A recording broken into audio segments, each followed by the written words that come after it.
Language is one of the most important tool to in order for you to come here and land a job here in Switzerland.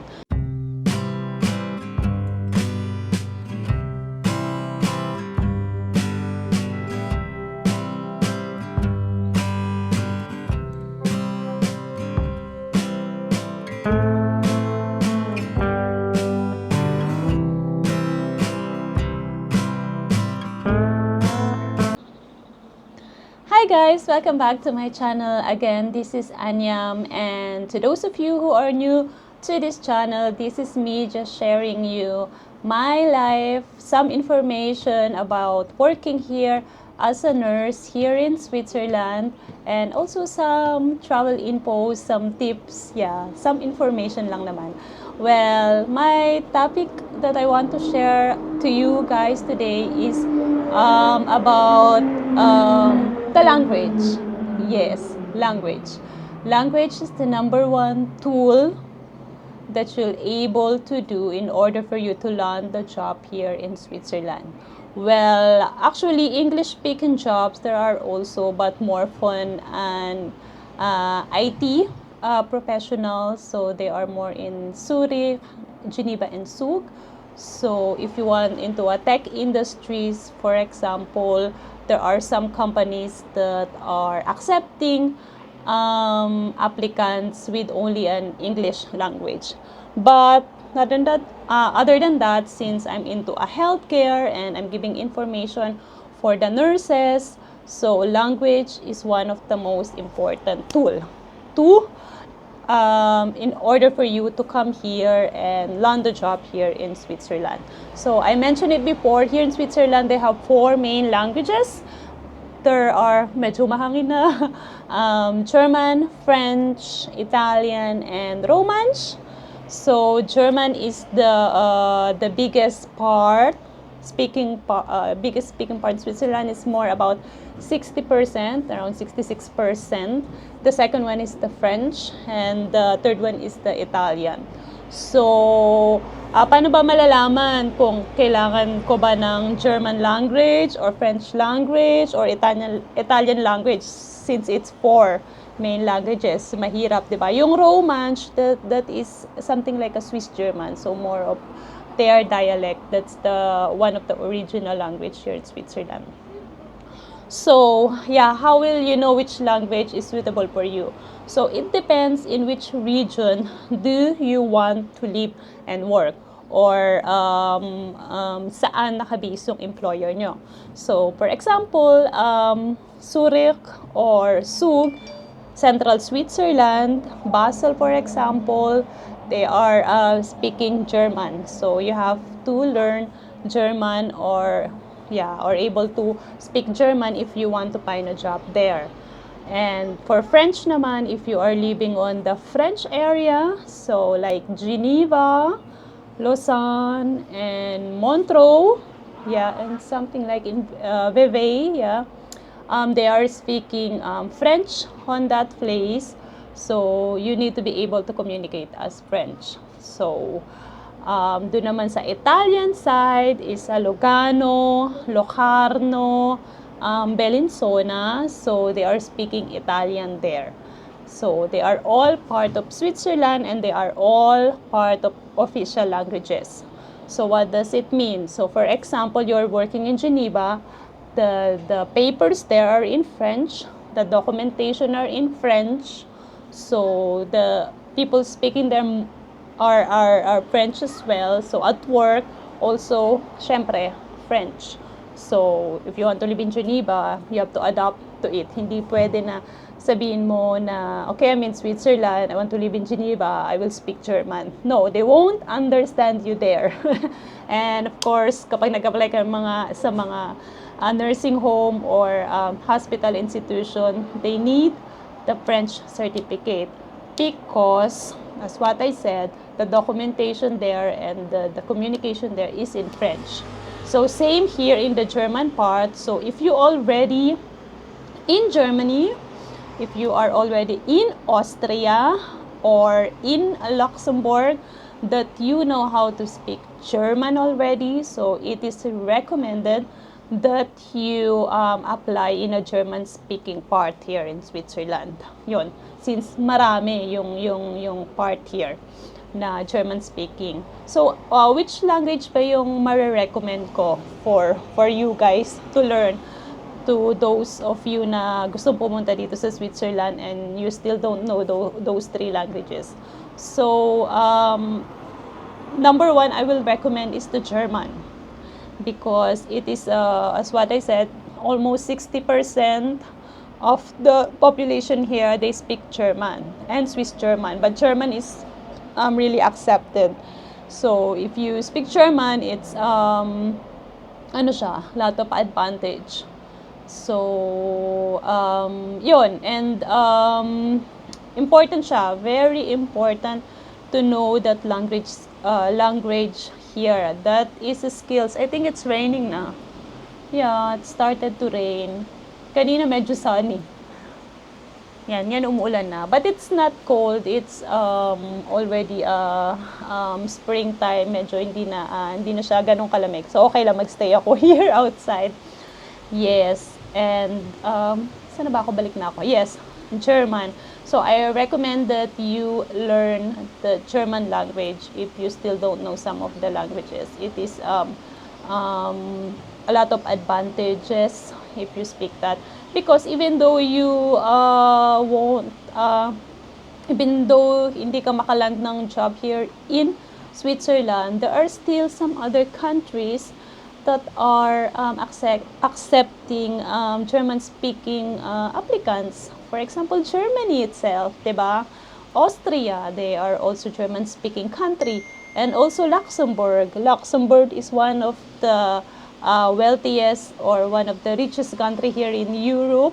It's only a small country, but they also accept applicants who speak German, because there are some part of Luxembourg, this is also German border, that the people there speak German.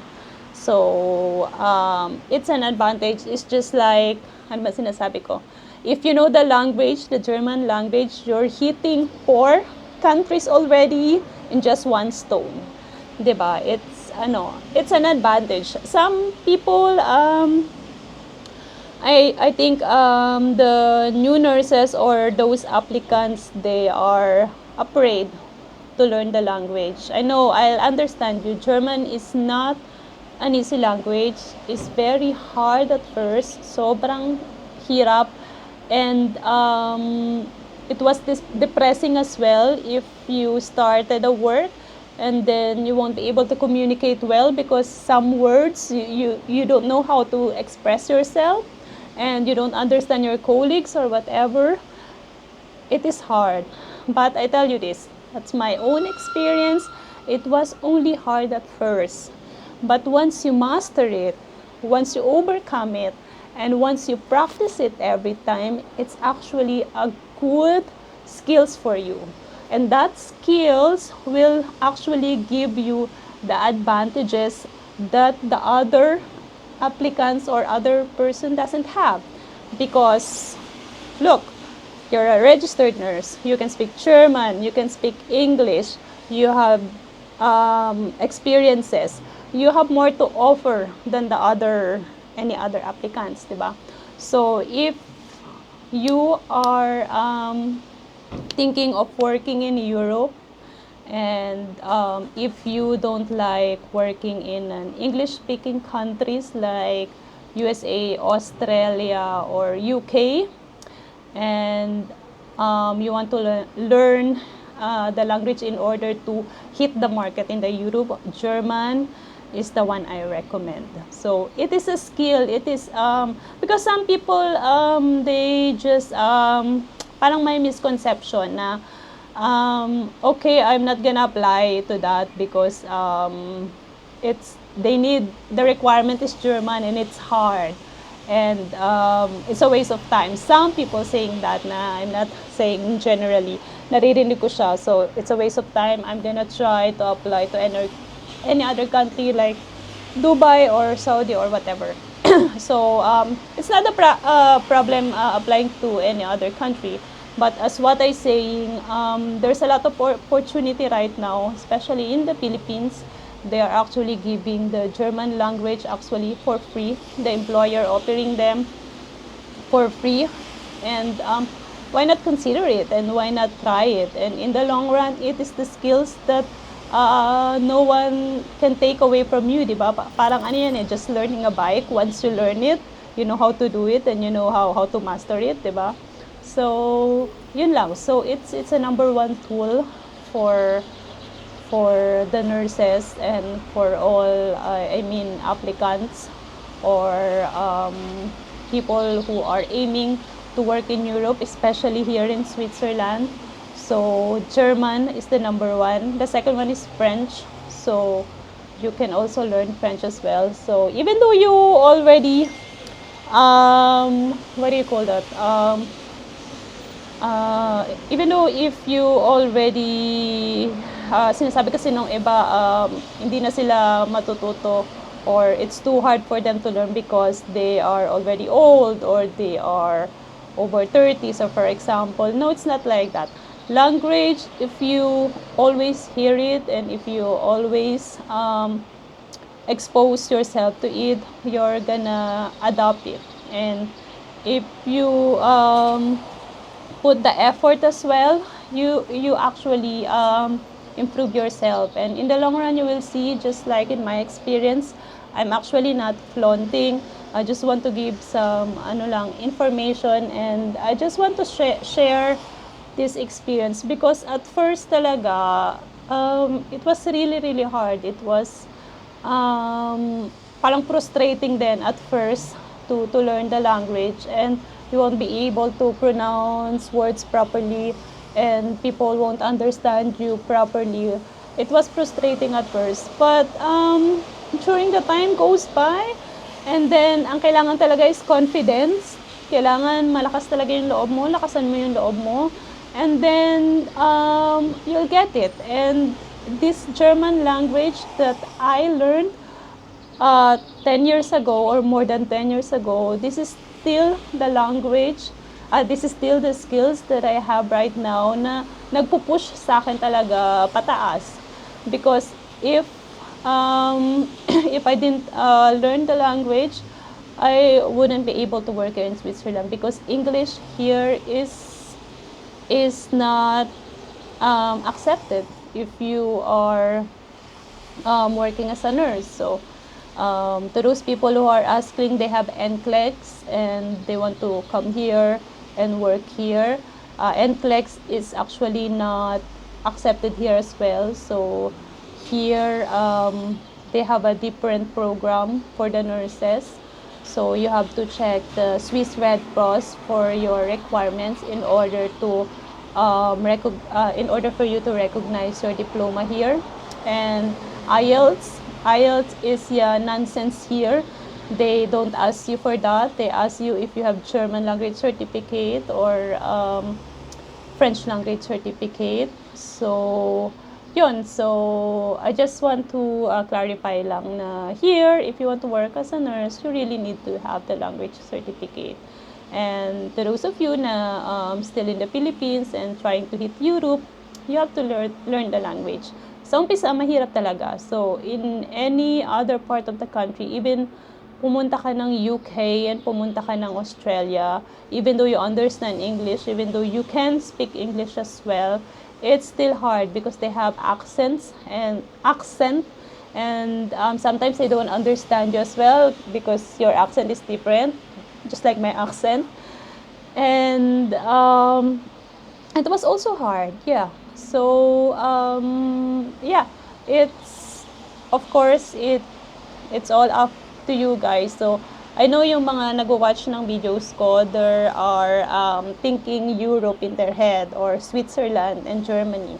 So if you really want to pursue that career, so I'll say it to you right now, focus on your German language. Focus on the language that you need in order to come and work here. So yeah, that's your number one priority. It should be your priority. And also it's the skills, as what I said, it's the skills that you will take forever and you have it forever, and it will help you to grow. yun lang. That's the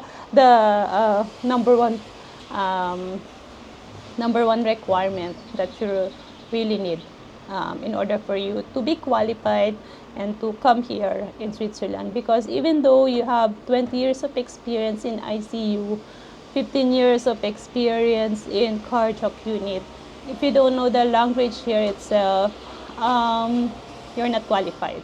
Yeah, that's not the sad reality, but it is the reality we need to accept because we are in the country that has different culture, different language, and if you want to come here, if you want to live here, and if you want to get the opportunity here, of course, you need to adapt to the situation. And the number one situation, of course, is their language.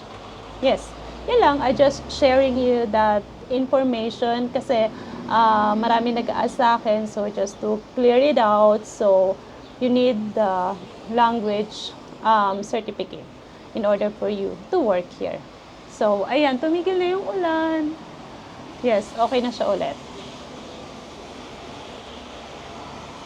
So, yun lang guys. And thank you again for being with me from from the start up to the end.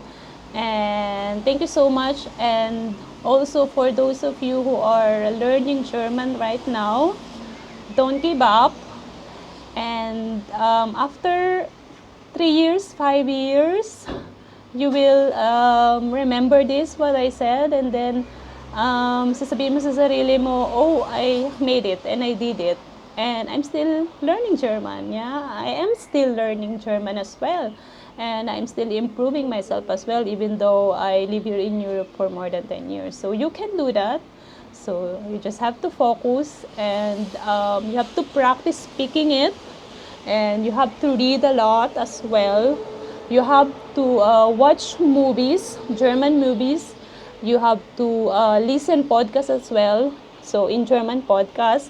So right now there's a lot of platform na eh. There's mga apps na, German apps like Duolingo, 'di ba? Marami na, madali na rin yung ma-access during our time. So mga 12 years, yeah, 10 to 12 years ago, medyo mahirap pa yung access. We really need to go to the classes and we really need to read our books and talagang practice it ourselves. And now, marami ng platform and marami ng ways and to do ways to practice it and to improve it or to be able to learn it, yeah, in an easier way. So there are some online courses as well, hindi na rin naman ang mga expensive.